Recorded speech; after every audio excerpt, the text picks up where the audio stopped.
여러분들 사람들과 관계를 맺으며 살아가지 않습니까? 대인 관계를 하면서 대화를 많이 나누게 되어지죠. 근데 그 대화를 나눌 때 사람들은 두 가지 모습을 우리에게 보입니다. 먼저는요, 내가 하는 말을 상대방이 귀를 쫑긋 세우고 듣습니다. 그리고 때때로 고개를 끄덕끄덕 하면서 공감을 표해주기도 하고요. 그리고 눈동자가 지금 내 눈동자를 마주치고 있는 거죠. 관심을 깊이 표현하는 사람입니다. 반면에 대화가 언제 끝나나 속으로 지루하게 생각하고 심지어 예의가 없는 사람 앞에서 하품을 뻑뻑해야 되죠. 그런 사람이 표정을 지으면서 건성으로 듣는 사람도 있습니다. 그럼 여러분 입장에서는 어떤 사람이 따뜻한 사람이고 어떤 사람이 너그러운 사람으로 여겨지십니까? 혹시 후자가 그렇게 느껴지신 분은 정말 대단하시죠. 저도 그렇고요. 우리 모든 성도님들 마찬가지일 겁니다. 내가 하는 말에 귀를 기울여주고 또한 고개도 끄덕여주고 그리고 눈동자를 마주치면서 계속 관심과 공감을 해주는 겁니다. 그 사람이 나를 향한 너그러운 마음을 가지고 있는 사람이죠. 관심 있게 들어주고 마음을 열어 받아주는 사람이 훨씬 더 너그럽다는 것은 당연한 이야기입니다. 사람들과의 관계도 이러할진데 하나님께도 마찬가지입니다. 하나님 보시기에 너그러운 성도가 있어요. 하나님 보시기에 너그럽지 않은 성도도 있다는 것입니다. 오늘 본문에서 우리는 사도 바울을 만나게 됩니다. 사도 바울은 열정의 사역자이죠. 특별히 전도 여행을 다니면서 가는 곳곳마다 예수님의 복음을 전했던 사역자입니다. 우리가 바울의 이 전도 여행 여정을 살펴보게 되면 순탄하지 않거든요. 은혜를 받은 사람도 있는 반면에 바울을 죽이지 못해서 안달이 난 사람들도 많습니다. 심지어 돌에 맞아 죽을 뻔도 하고요. 태장에 맞기도 하고요. 어려움을 많이 당합니다. 사도 바울이 2차 전도 여행을 할 당시에 이제 빌립보를 시작으로 해서 이제 전도 여행을 시작합니다. 근데 빌립보 이 도시도 만만치 않았어요. 시기하는 유대인들로 인해서 바울과 함께 했던 일행들이 거기를 쫓겨나게 됩니다. 그렇게 가게 되는 곳이 어디냐면 데살로니가라는 도시입니다. 그런데 이 데살로니가에 회당이 있었거든요. 회당이 있었다는 건 우리에게 무슨 이야기를 전해주냐면요. 그 도시에 유대인들이 있다는 겁니다. 디아스포라 유대인들이 그 도시에 거주하면서 그들의 공동체를 이루고 회당을 지어서 거기에서 하나님을 예배하고 말씀을 들었다는 것이죠. 사도 바울은 그 회당에서 예수님의 복음을 전하게 됩니다. 하지만 유대인들의 시기가요 거세져요. 그래서 이 데살로니가 도시에서 한바탕 소동이 일어났습니다. 이런 급박한 상황 가운데 데살로니가 교회 형제들이요 밤에 바울과 그 형제들을요 신라를 베레아라는 근처의 도시로 피신시키게 됩니다. 베레아라는 도시가 우리에겐 별로 이렇게 익숙하지 않은 도시이죠. 이 베레아는요 데살로니가에서 약 70km 떨어져 있는 곳입니다. 사도 바울은 이 베레아로 이제 피신해서 가게 됩니다. 근데 감사하게도 그 베레아에요 회당이 있습니다. 회당이 있다는 건 어떤 걸 이야기해 준다고 했습니까? 거기에 디아스포라 유대인들이 살고 있다는 것이거든요. 이미 구약 성경의 이야기를 알고 있는 사람들이 있다는 겁니다. 그것도 그 회당에서 바울과 또 실라가 복음을 전하는 것이죠. 사도 바울이 예수님의 복음을 전하는 방법이 있습니다. 복음의 뜻을 풀어주는 것이죠. 그리고 복음을 듣는 이 유대인들이, 이 청중들이 납득이 되도록 증명을 하는 겁니다. 그 증명을 자기의 어떤 것들로 증명하는 것이 아니라 기록된 하나님의 말씀을 근거로 해서 증명을 하는 것입니다. 그리고 정확하게 결론을 맺습니다. 어떻게 해요? 예수님은 그리스도시다. 주는 왕이시다. 그걸 우리에게 또 청중들에게 이야기를 하는 것이죠. 한마디로 복음을 전할 때요, 뜻을 풀어서 상대방으로 하여금 이해하게 해 주었다는 것입니다. 그냥 무턱대고 믿어, 들어, 그냥 받아 이렇게 무례하게 전한 것이 아니라 상대방이 하나님의 말씀을 듣고 그 말씀을 이해하고 받아들일 수 있도록 친절하게 안내했다라는 것이죠. 그게 복음을 전하는 사람들이 가져야 할 모습이기도 합니다. 여러분, 인간관계 속에서 내가 저 사람과의 갈등이 있게 되면 내 마음속에 무엇이 자라납니까? 미움이라는 게 자라나거든요. 그냥 저 사람이 너무 미운 거예요. 저 사람이 너무 싫은 거예요. 그런데 그 감정이 우리를 이끌어가게 되면 어떻게 되죠? 관계가 파탄납니다. 하지만 어떠한 계기로 그 사람의 상황과 그 사람을 이해하게 됐어요. 그러면 마음에 무엇이 싹 트는 줄 아십니까? 그 사람을 이해하고 보니까요, 아, 저 사람은 내가 그동안 느꼈던 것처럼 나쁜 사람이 아니었구나. 괜찮은 분이었네. 그렇게 생각이 바뀌어지는 것이죠. 마음에서 저 사람을 이전에는 미워했는데 지금은 이해하고 보니까 그 사람을 사랑해야겠다. 좋아하는 마음이 싹 튼다는 것입니다. 그렇기 때문에 먼저 우리는 생각을 바꿔야 합니다. 생각을 바꾸기 위해서는 그 과정이 필요하죠. 그냥 내가 생각을 바꾸는 게 아니라 내가 오해하고 있고 내가 알지 못하는 저 사람의 이야기, 그리고 그 사람을 이해했을 때 내가 생각이 바뀌어지는 것이거든요. 이처럼 생각을 바꾸기 위해서는요, 뜻을 풀어주고 증명해주고 해석하는 단계가 필요합니다.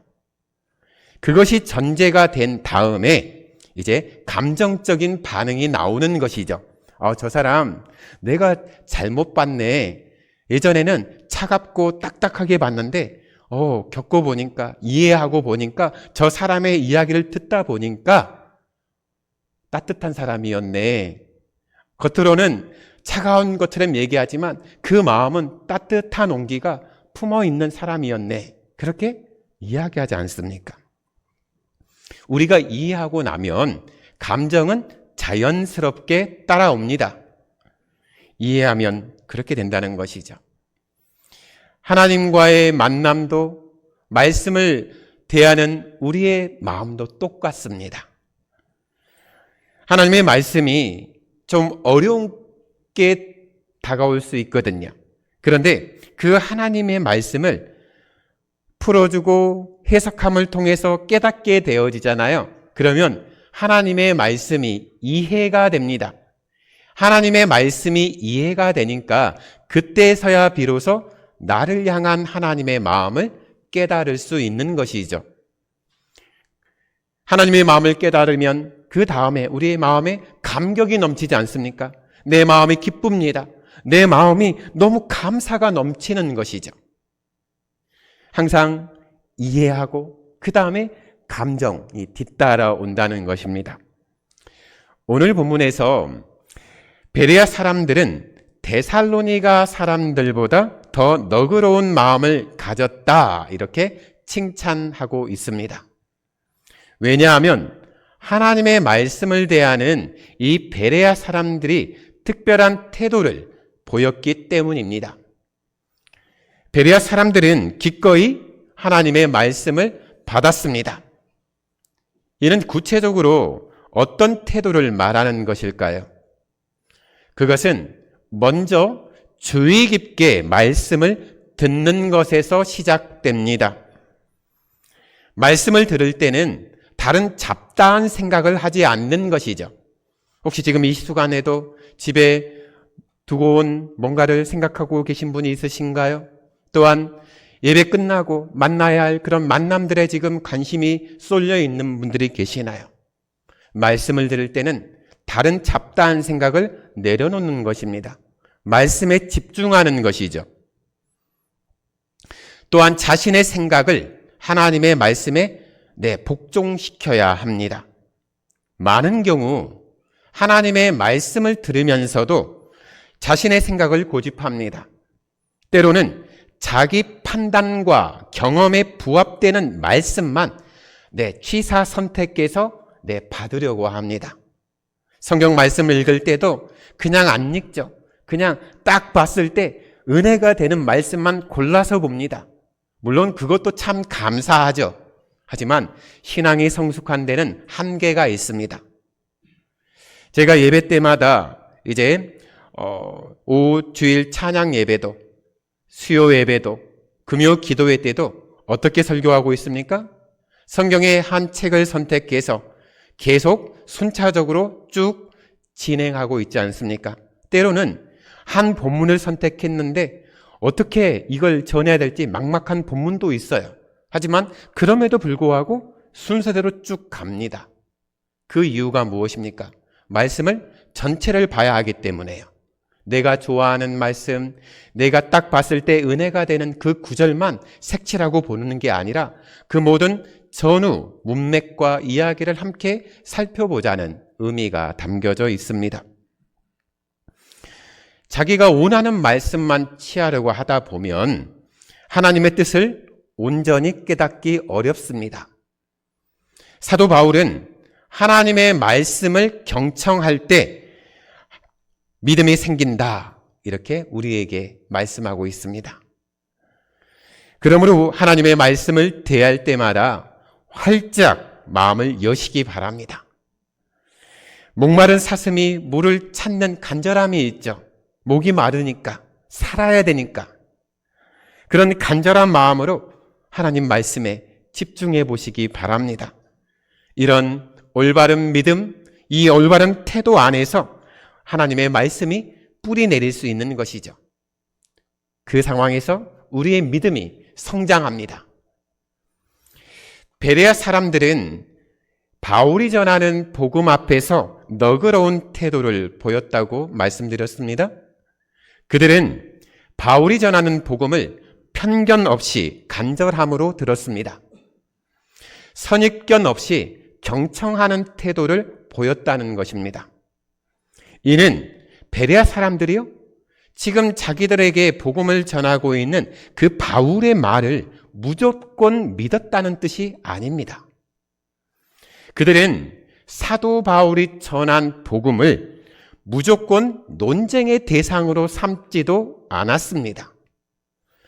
또한 그 이야기를 들으면서 사도들의 약점을 찾아내려고 애쓰지도 않았습니다. 무작정 맹신하지도 않았습니다.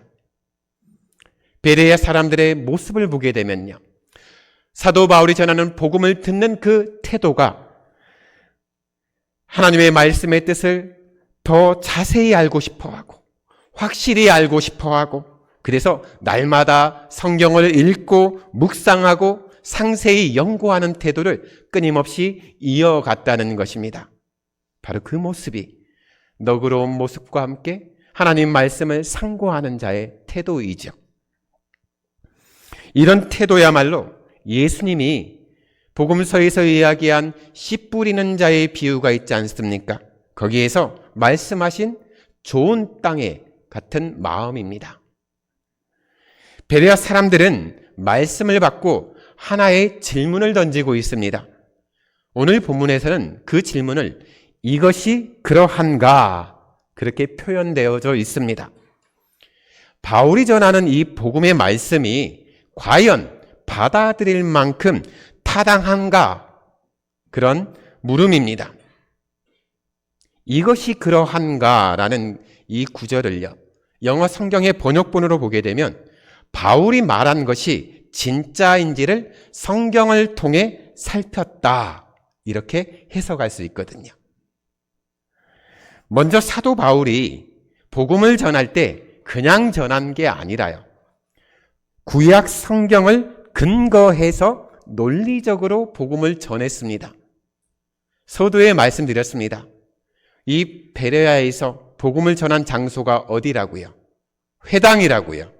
회당은 구약 성경의 하나님을 이미 알고 있는 유대인들이 모인 곳입니다. 그곳에서 예수님의 복음을 전하려고 했을 때 구약 성경을 근거로 예수님의 십자가 죽으심과 부활을 이야기한다, 그것도 논리적으로 정연하게 펼쳐나갔을 때 유대인들이 듣고 이해하지 않겠습니까? 베레아 사람들도요, 성경에 의지해서 바울이 전하는 이 복음의 증언이 진실한지, 꾸밈은 없는지, 또 성경이 증언하고 있는지를 검증했다는 겁니다. 듣고 끝난 게 아니라 자기들이 가지고 있는 구약 성경을 보면서 그것을 확인했다는 겁니다. 우리가 흔히 이런 말을 많이 하죠. 돌다리도 두드려가며 건너라고요. 바로 베레아 사람들의 모습이 믿는 이 돌다리도요, 두들겨가면서 건너는 신앙이었거든요. 그냥 무턱대고 맹목하는 신앙이 아니었습니다. 그 결과 어떻게 되었습니까? 베레아 사람들은 바울이 전한 복음이 참된 진리라는 것을 확신하게 됩니다. 그리고 주는 그리스도시요 살아계신 하나님의 아들이십니다, 이 고백의 자리까지 나아가게 되는 것이죠. 우리가 살면서 즉흥적인 것이 좋을 때도 있습니다. 예배할 때도 여기서 아멘 아멘 해주고 응답을 이렇게 해주면 좋거든요. 전하는 사람을 그대로 신뢰하고 또한 비판 없이 받아들이는 이 반응하는 것도 어느 면에서는 좋습니다. 그러나 감정이 빨리 동하는 사람, 감정이 빨리 움직이는 사람은요, 그만큼 빨리 식거든요. 반면에 내 마음이 데워지는 시간이 오래 걸리는 사람이 있습니다. 물이 끓는 것처럼 서서히 데펴지는 것이죠. 온도가 올라가는 것이죠. 하지만 한번 데펴진 물은 오래 가잖아요. 마찬가지입니다. 시간이 걸리더라도 차분히 말씀을 가지고 정리해 가면서 자기 나름대로 확신을 가진 사람은요, 어지간해서 잘 식지 않습니다. 또한 잘 움직이지도 않고 변하지도 않습니다. 일정하죠, 그 믿음이. 베레아 사람들이 바로 그러했습니다. 참 고상한 모습이죠. 여기서 우리는 중요한 교훈 한 가지를 발견하게 됩니다. 우리 신앙의 근거를 어디에 두어야 하느냐입니다. 우리 신앙의 기초는요, 성경에 두어야 합니다. 하나님의 말씀에 기초를 두어야지 우리의 신앙이 건강한 것입니다. 그래야 우리가 올곧게 신앙이 자라갈 수 있는 것이죠. 이래야지 이단의 미혹에도 흔들리지 않습니다. 왜 많은 성도들이 이단자들의 미혹에 미혹되고 흔들리는 줄 아십니까? 그 신앙이 성경의 기초에 세워지지 않았기 때문입니다. 어설프게 성경을 알고 있는 겁니다.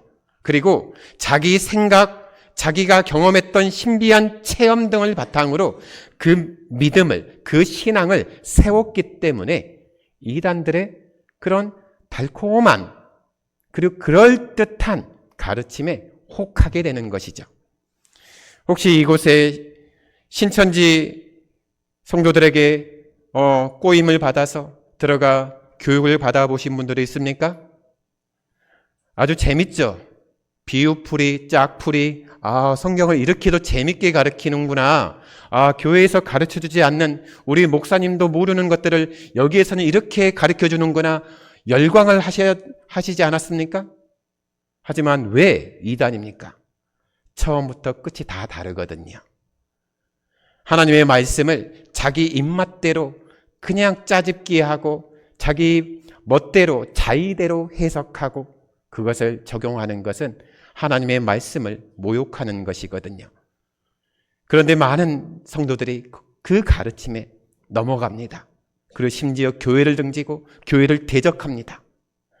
혹시 여기에 신천지 추수꾼으로 가정에서 들어온 우리 성도들이 있으면 이 시간 잘 오셨습니다.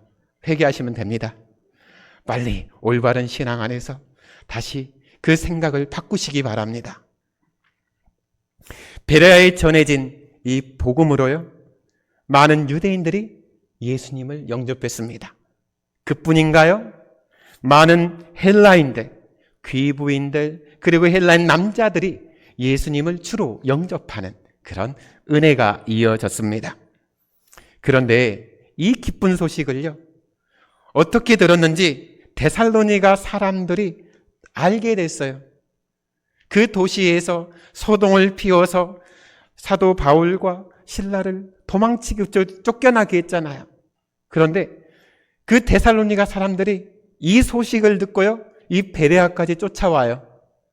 70km가 넘는 그 거리를 쫓아와서 또 난동을 부리는 겁니다. 아주 대단한 열정이죠. 우리가 열심히 있다고 좋아할 게 아니라요, 그 열심이 하나님 안에서 바른 것인지 그릇된 것인지 우린 정확하게 알고 있어야 됩니다. 그릇된 열심은 낼 필요가 없어요. 바른 열심은 더욱 내야 돼. 데살로니가의 유대인들과 비교해보면 유대인이라고 해서 다 같은 유대인이 아니라는 것을 우리가 확인할 수 있는 부분이죠. 이렇게 데살로니가 성도들이 베레아까지 와가지고 소동을 피우는 바람에 이 베레아 성도들이 사도 바울을 또 피하게 합니다. 그리고 아덴이란 도시로 인도를 해주거든요. 복음을 전하다가 핍박을 받고 또 옮기고, 또 복음을 전하다가 핍박을 받고 또 옮기는 이 사도 바울의 이 전도의 여정이 우리에게 고스란히 전달되어지고 있지 않습니까? 하나님의 말씀을 진지하게 받아들이는 사람은요, 결국 진리를 깨닫습니다. 진리가 무엇입니까? 예수 그리스도이십니다. 그리고 예수 그리스도를 나의 주로 모신 사람들은요, 하나님의 백성으로, 하나님의 자녀로 살아가게 됩니다.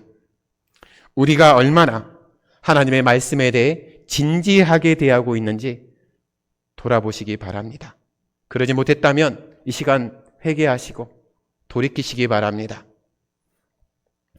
우리도 베레아 사람들처럼 하나님의 말씀을 진지하게 듣고요, 그 말씀을 확인하면서 깨달아가야 합니다. 그러려면 뭘 해야 되는 것이죠?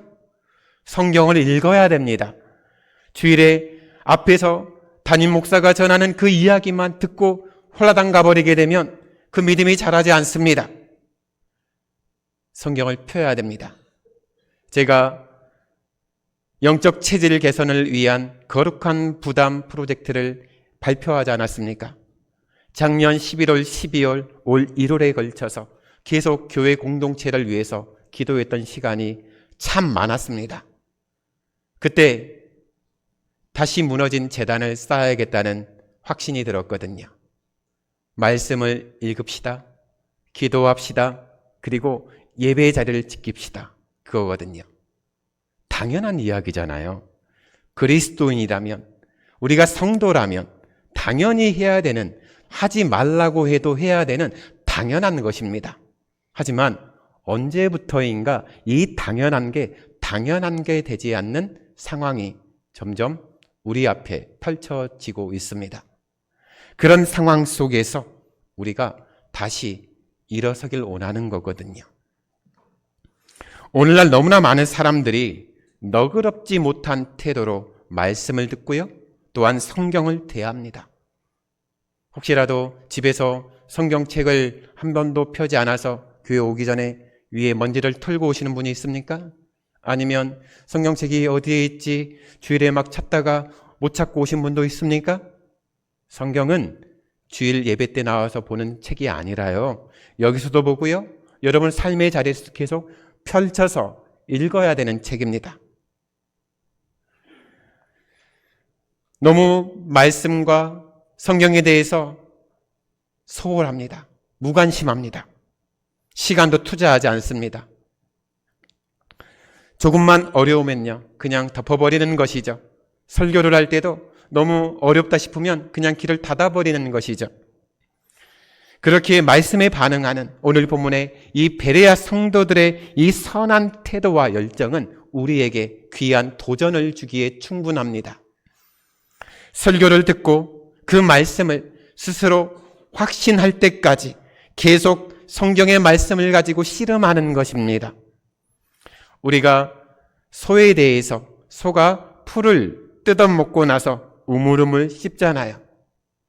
거기에 우리가 표현하는 표현이 있습니다. 반추한다라고 합니다. 저는 보지 않았지만 소에게는 위가 4개나 있다고 합니다. 계속 씹고 뱉고 씹고 뱉고 그 상황을 반복한다는 것이죠. 소가 음식물을 반추하는 것과 같이 우리도 성경을 되새김질해야 합니다. 듣고 끝나는 것이 아니라 듣고 내가 다시 떠올리며 성경을 읽어가면서 확인하는 것이죠. 이를 본받아서 무턱대고 그냥 아멘 할 것이 아닙니다. 너무 아멘을 안 하는 것도 문제지만 그냥 아무런 의미가 없는데 아멘 아멘 하는 교회 성도들이 얼마나 많은데요. 거의 열광하는 그런 사이비 신도들 못지 않습니다. 아무 때나 아멘 할 필요 없어요. 그게 하나님의 진리 안에서 나에게 확신이 되어지고 그 말씀이 살아 역사하는 말씀으로 내게 다가왔을 때 아멘 하는 것이거든요. 과연 그 뜻이 무엇인가 깊이 고민하면서 날마다 상고하는 태도가 우리에게도 절실합니다. 성경을 아무리 들고 다녀도 우리 자신이 읽지 않고 묵상하지 않고 그 안에서 하나님의 말씀을 확신하지 않는다고 하면 아무 곳에서 쓸 데가 없는 것이죠. 듣는 데서 끝나지 마시기 바랍니다. 확신이 설 때까지 성경을 통해서 씨름하시기 바랍니다. 성경을 주일 오전에만 잠깐 와서 보는 책으로 생각하지 마시고 여러분들이 매일 먹는 아침밥, 점심밥, 저녁밥처럼 매일 먹어야 할 영적인 밥으로 생각하시면 됩니다. 그렇게 되면 확신이 듭니다. 그러면 우리 안에요, 자연스럽게 말씀이 찬송으로 변해집니다. 그리고 말씀이 기도로 이어집니다. 그게 시작이거든요. 그래서 거룩한 부담 프로젝트를 시행한 이유입니다. 말씀을 볼 때 우리가 기도할 수 있습니다. 말씀을 볼 때 우리가 예배의 자리에서 그 하나님 안에서 은혜를 누릴 수 있습니다. 너그럽게 깊이 말씀을 연구하는 자세가 없는 곳에는 어떤 모습이 있는 줄 아십니까? 아주 얄팍한 반응이 많이 보입니다. 어떤 얄팍한 반응인지 아십니까? 즉흥적으로 반응합니다. 자신의 상식으로 상대방을 비판합니다. 자기 기분에 따라 그냥 말합니다. 상대방이 상처받든 말든 내 기분 쏟아내면 끝입니다. 그게 바로 얄팍한 사람들의 반응입니다. 말씀을 읽지 않은 사람, 하나님 안에서 그 말씀에 대한 씨름이 없는 사람은요, 자기 감정이 앞서요. 자기 생각이 앞서요. 그리고 항상 즉흥적입니다. 욱할 때가 많고요. 심심하면 상처받고요. 심심하면 좌절하고요. 그렇기 때문에 교회가 말씀에 대해서 너그러워지면 그 말은 말씀을 듣는 태도가 선하다는 것이죠. 간절한 마음으로 말씀을 듣고 그 말씀을 묵상하며 매일 확인하는 그 사람들은요, 절대 그런 야비한 행동을 하지 않습니다. 왜 그렇습니까? 말씀을 보고 묵상하면 누가 보이는 줄 아십니까? 물론 예수님이 보입니다.